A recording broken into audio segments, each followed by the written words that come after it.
Hi, Marcy. Thanks for coming in today. You're here to answer some questions related to your 12-year-old son's experience with quantum energetics, most recently, this summer. Can you tell us what your concerns were regarding your son and what brought you to try QE? Mostly my concerns stemmed from school. Caden's a very active 12-year-old boy, has always been very active, and school was just always challenging for him to sit still and to stay on task, to stay engaged, and finish whatever it was he was doing. Reading, for instance, was very labor intensive for him. So I was just thinking, gosh, wouldn't it be nice if things at school were a little bit easier for him? Good. So he experienced the sessions during his summer break between 6th grade and 7th grade. And can you report to us any changes that you or he has observed in that time? Well, the first change, after the first session, we had a 1-hour session. And for our second session, Kathy asked us if we had noticed any change. And we both were kind of puzzled and thought about it for a second. And at the same time, we both said the Legos. And we had realized that Caden had always loved to put Legos together. But he put them together in a very random fashion. And there was no coordination. They were very asymmetrical. Nothing really well planned about them. So right after he had his first treatment, he made this airplane. And the airplane was perfectly symmetrical. It was color coordinated, like let's say the wings were blue and yellow and the body was red and black. And it looked like someone else had put this together. It was just totally different than anything he'd ever put together. It was almost like a kit. And he was so proud of it. And we didn't attribute it right away until the question was posed, have you noticed any changes? So that was just after one session. And during that session, Caden said to me, I know, let's go get a model. He loves to put models together, but he does it in such a way that it's very, just messy, just put together very quickly. And so after the second session, we ran to the store on our way home and we got a model. And a lot of times, he would start putting the thing together even before we got out of the car. And we took it home, and the first thing I noticed was he started collecting tools to put it together. He put down a newspaper. He started getting whatever he needed, a screwdriver, paintbrush, paints, whatever he needed to use.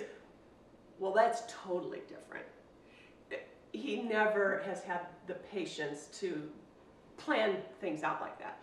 So anyway, he started working on it, and normally he would have the thing together in one sitting. Well, when I checked in on him to see how he was doing, and I said, so when do you think you'll have this done? And he said, oh, maybe tomorrow. Well, wow, that was a huge change. So the next day, when I got home from work, he had put it together, and it was beautifully done. It was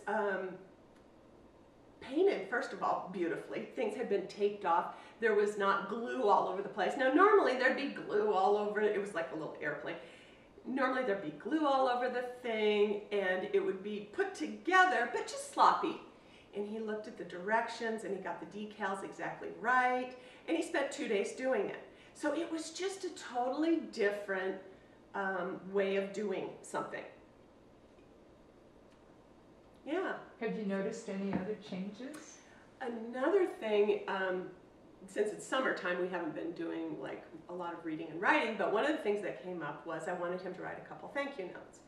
And normally when I say the word thank you note, it is just, it's just like he just hates, it's just the worst thing.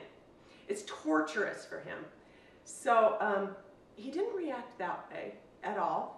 Okay, we'll do a thank you note if you say we need to do a thank you note. So I got out the stuff, and he sat down to write these thank you notes. And the first thing I noticed, besides not complaining, was, so really the second thing I noticed was he wrote pretty much in straight lines, like it wasn't a lined paper. It was a card, and the lines were pretty straight. And something that's really uncharacteristic for him would be straight lines, and like normally the letters would vary a lot. Big letters, little letters, lines going down, spacing problems within the words, spacing problems between the words. And he'd want it to be one sentence long. You know, dear Kathy, thank you very much, sincerely, Caden. And he wrote this whole page. And so I read it and I thought it was really great. And then I said, oh, but you forgot to thank, he was writing a letter to my brother.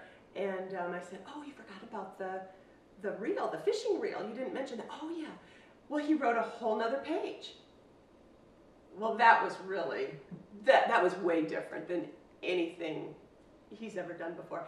And then he addressed it, and then normally when I say, okay, now you need to address the envelope, then it's another big production, and he throws a fit about that. And he didn't. He addressed it, and really, it was neatly done. It still looked like his writing. It wasn't like, you know, fabulous penmanship and so on, but it was neat, it was straight, it was just different.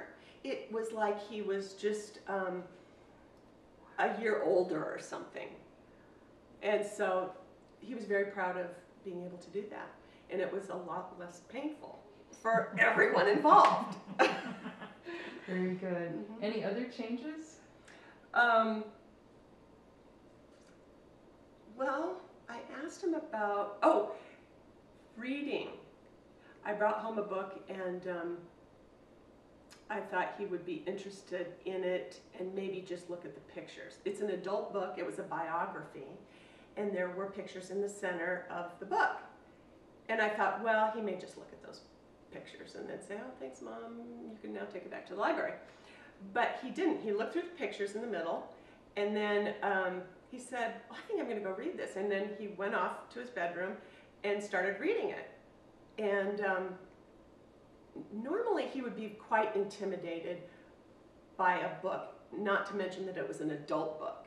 But like the thickness of a book would intimidate him normally. And he felt like he could open it up and start reading it. And he did, and he's been reading it, not as consistently as I would like him to read it, but he's not intimidated to be able to pick it up and read it. Very good. Excellent. You've noticed some changes. What do you attribute those changes to? Well, the only thing that we've really changed is trying this quantum energy. Caden comes from a very supportive, loving home. His nutrition is, we're very concerned about a healthy diet, very low sugar, lots of you know, fruits and vegetables and whole grains. We're very concerned about those things. We're concerned about sleep. We are very conscientious people.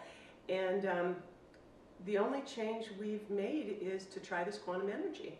Wow. So I attribute it to that. It's almost like he's a year older. He's just, there's just been a little shift. Great. And it's just for the better. Great. And then would you recommend that other parents have their child experience? Absolutely. Yes, absolutely. I like the idea that it's not a prescription. I know a lot of parents find that to be an easy solution, and for me that just goes against my paradigm and what works. I really like other choices, alternatives to prescriptions, and I don't see, you know, there's really no side effects. If it doesn't work, it doesn't work, but there were really no risks involved that I could see, and so I like that idea. That really works for me and my family, and I think Kate has benefited from that.